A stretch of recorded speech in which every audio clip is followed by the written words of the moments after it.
وزیر اعظم شہباز شریف کی سعودی ولی عہد شہزادہ محمد بن سلمان سے ملاقات، باہمی تعلقات اور سرمایہ کاری کے فروغ پر تبادلہ خیال۔ ولی عہد محمد بن سلمان کا پاکستان سے تعلقات مزید مضبوط بنانے کا عزم، اقتصادی تعاون اعلیٰ سطح رابطے جاری رکھنے پر اتفاق۔ رہنماؤں میں ملاقات فیوچر انویسٹمنٹ انیشیٹو کانفرنس کے موقع پر ریاض میں ہوئی۔ فیلڈ مارشل سید عاصم منیر بھی موجود۔ وزیر اعظم کا ریاض پہنچنے پر نائب گورنر شہزادہ محمد بن عبد الرحمن بن عبدالعزیز کا استقبال۔ وزیر اعظم عالمی رہنماؤں اور بین الاقوامی اداروں کے سربراہان سے بھی ملاقاتیں کریں گے۔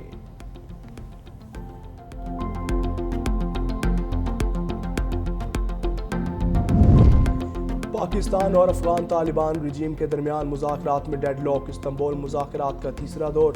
سفارتی ذرائع کے مطابق طالبان حکومت کسی بات پر تحریری طور پر اتفاق کرنے کے لیے تیار نہیں۔ رکاوٹوں کے بعد کسی مثبت نتیجے کی امیدیں انتہائی معدوم ہو گئیں۔ افغان طالبان رجیم پاکستان کے جائز تحفظات کو سمجھتی ہے۔ قندھار اور کابل کے لوگ دہشت گرد نیٹ ورکس کی حمایت چھوڑنے کے لیے تیار نہیں۔ مذاکرات کے میزبان اور ثالث بھی پاکستان کے جائز سیکیورٹی تحفظات کو سمجھتے ہیں، پاکستان کے جائز سیکیورٹی تحفظات سے متفق ہیں۔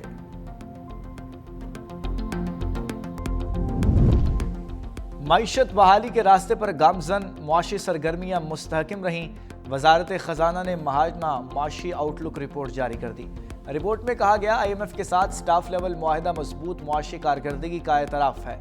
حالیہ سیلاب سے زرعی شعبے کو 430 ارب روپے کا نقصانات ہوئے۔ جولائی تا اگست بڑی صنعتوں کی پیداوار میں 4.4% اضافہ دیکھا گیا۔ اے کشمیر توڑیں گے تیرے پاؤں سے ہر ظلم کی زنجیر۔ جنت نظیر وادی کشمیر میں بھارتی جبر کے 78 سال۔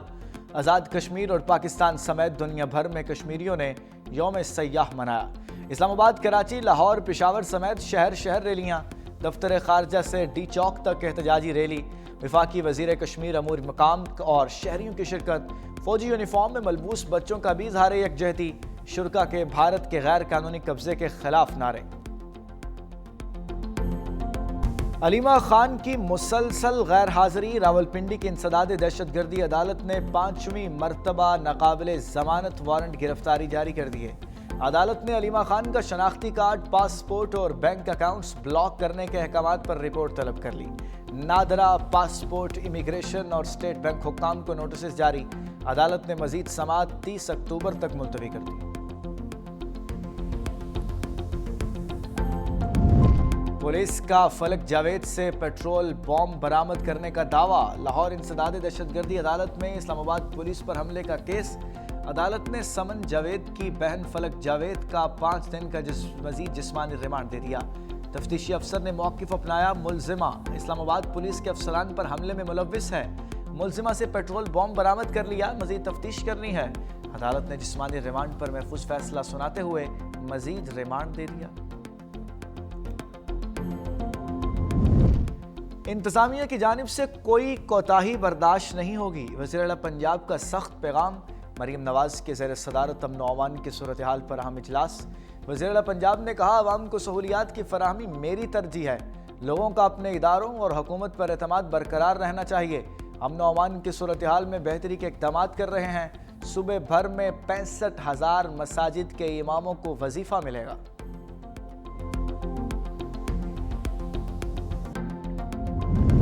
جدید ٹیکنالوجی کے ذریعے شفاف حکمرانی، سندھ حکومت کا عزم۔ وزیر اعلیٰ مراد علی شاہ نے کراچی میں فیس لیس چالان سسٹم کا افتتاح کر دیا۔ کہا، سندھ ایک بار پھر فخر سے سب سے آگے کھڑا ہے۔ ٹریک سندھ میں ڈیجیٹل شفافیت اور جدیدیت کی جانب اہم قدم ہے۔ جدید ای ٹکٹنگ سسٹم سے انسانی مداخلت اور جانبداری کا خاتمہ ہوگا۔ ٹریکس کا آغاز کراچی سے 200 کیمرے نصب کر کے کیا گیا۔ کیمروں کی تعداد 12,000 تک بڑھائی جائے گی۔ نظام کو مرحلہ وار سندھ بھر میں وسعت دی جائے گی۔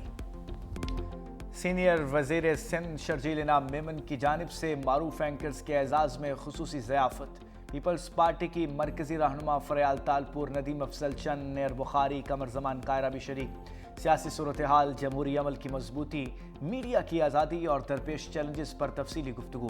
فریال تالپور نے کہا، پیپلز پارٹی میڈیا کے ساتھ ہر ممکن تعاون جاری رکھے گی۔ سینئر صوبائی وزیر شرجیل میمن نے کہا، شفاف معلومات اور عوامی آگاہی کے لیے حکومت سندھ ہر ممکن تعاون جاری رکھے گی۔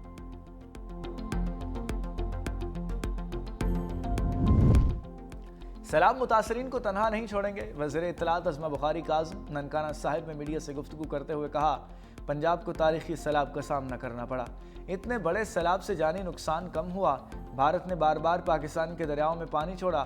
وزیر اعلیٰ مریم نواز نے سیلاب متاثرین کی خود گھر گھر جا کر داد رسی کی۔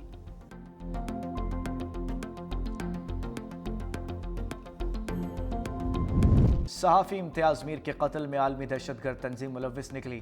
وزیر داخلہ سندھ یاور حسن لنجار کہتے ہیں، امتیاز میر کے قتل میں ملوث 4 ملزموں کو گرفتار کر لیا۔ تعلق بین الاقوامی دہشت گرد تنظیم سے ہے۔ پڑوسی ملک سے اس تنظیم اور 4 ملزموں کو ہینڈل کیا جا رہا تھا۔ وفاقی اداروں نے پولیس کے ساتھ مل کر تحقیقات کی۔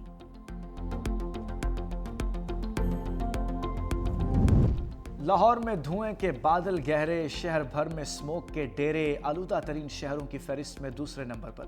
ماہرین کی شہریوں کو احتیاط برتنے کی ہدایت، گھر سے باہر نکلتے ہوئے ماسک پہننے کا مشورہ۔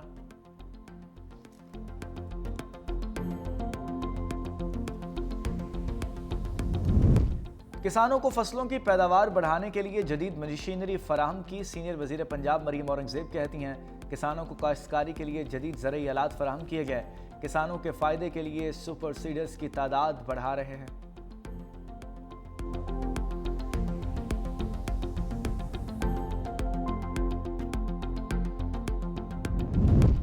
کوٹ ادو کے نجی ہسپتال میں ناقص ڈائلیسس مشین سے ایڈز پھیلنے کا خدشہ۔ انتظامیہ 3 مریضوں میں ایڈز کی تشخیص کے بعد حرکت میں آ گئی۔ نجی ہسپتال کے ٹیکنیشین کے خلاف مقدمہ درج، انکوائری کا آغاز۔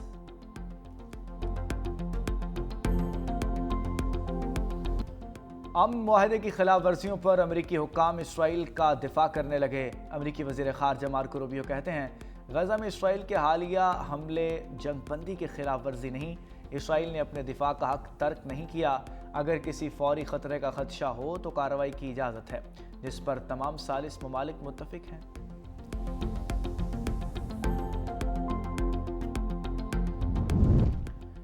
امریکہ نے غیر قانونی طور پر ملک میں داخل ہونے والے 54 بھارتیوں کو ڈیپورٹ کر دیا۔ میڈیا رپورٹس کے مطابق ڈیپورٹ ہونے والوں کا تعلق بھارتی ریاست ہریانہ سے ہے اور ان کی عمریں 25 سے 40 سال کے درمیان بتائی گئی ہیں۔ حکام کے مطابق یہ نوجوان انسانی اسمگلروں کی مدد سے امریکہ تک پہنچے تھے۔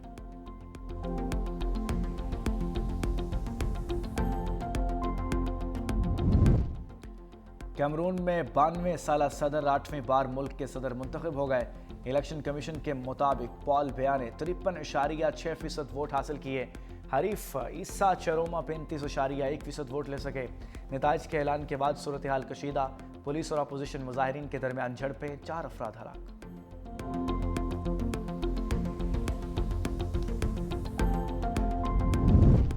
جنوبی افریقہ T20 کا پہلا ٹاکرا آج راولپنڈی کرکٹ سٹیڈیم میں کھیلا ہو جائے گا۔